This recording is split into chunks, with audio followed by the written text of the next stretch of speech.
आपके साथ मैं हूं अर्पिता आर्या। इस 1 घंटे के बुलेटिन में तमाम अहम खबरें होंगी, उन पर एक एक अपडेट आपको हम दिखाएंगे। पहले आधे घंटे में यानी आगे बिहार चुनाव से पहले जारी सियासी घमासान की बात करेंगे। आपको दिखाएंगे कि कैसे विपक्ष और चुनाव आयोग के बीच वोट को लेकर जुबानी जंग छिड़ गई।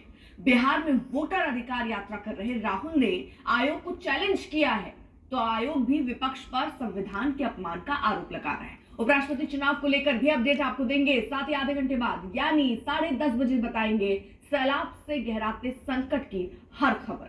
साथ ही दिखाएंगे कैसे दिल्ली के दरवाजे पर खतरे की आहट हो चुकी है। इन सबसे पहले बात, एनडीए ने उपराष्ट्रपति पद के लिए उम्मीदवार के तौर पर सीपी राधाकृष्णन के नाम का ऐलान कर दिया। इसी के साथ शुरुआत करते हैं। अब नजर इंडिया गठबंधन की तरफ से लिए गए फैसले की है। इंडिया गठबंधन के उम्मीदवार पर अब तक सस्पेंस बना हुआ है। कुछ ही पलों में इंडिया ब्लॉक की बैठक होने जा रही है। माना जा रहा है कि इस बैठक में उपराष्ट्रपति चुनाव को लेकर फैसला किया जाएगा। विपक्ष को तय करना है कि वो राधाकृष्णन के नाम का समर्थन करेगा या उम्मीदवार उतारेगा। उधर एनडीए ने सीपी राधाकृष्णन के नाम का ऐलान कर एक तीर से कई शिकार किए हैं। और बीच आपको बड़ी खबर दे दें, इस वक्त बड़ी संघ और पार्टी के संगठन से जुड़े हुए हैं। कुछ ही देर में लेकिन इंडिया ब्लॉक की बैठक होने जा रही है। उसमें उपराष्ट्रपति चुनाव को लेकर चर्चा होगी। विपक्ष भी अपना उम्मीदवार चुने। इंसिडेंट के बाद से बीजेपी ने स्वीकारा या अंदर अंदर खाने में ये बात चली कि जो भी पार्टी से लंबे वक्त से जुड़ा रहा हो उसी को ऐसे बड़े पदों पर बैठाया जाए। और इनका इतिहास अगर आप उठा के देखेंगे, 16 साल से ही आरएसएस और संगठन के साथ जुड़े हुए हैं। 2 बार लोकसभा के सांसद रहे हैं।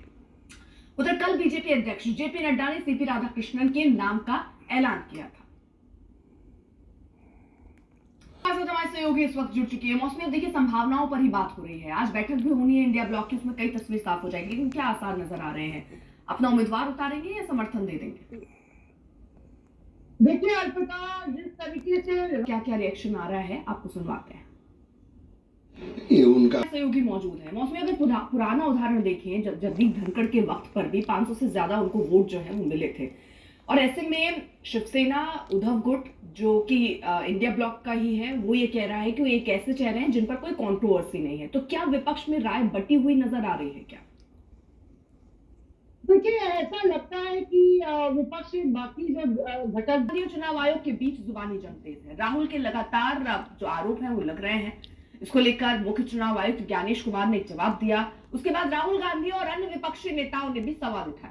राहुल चुनाव आयोग को सुन लिया, जो प्रेस कॉन्फ्रेंस करके सीधे सवालों का जवाब दे रहे थे और निशाने पर इनडायरेक्टली राहुल गांधी को भी ले रहे थे। वहीं राहुल गांधी को आपने सुन लिया, लेकिन अखिलेश यादव भी अब कई सवाल चुनाव आयोग से पूछते हुए नजर आ रहे हैं। सुनिए क्या कह रहे हैं। मैं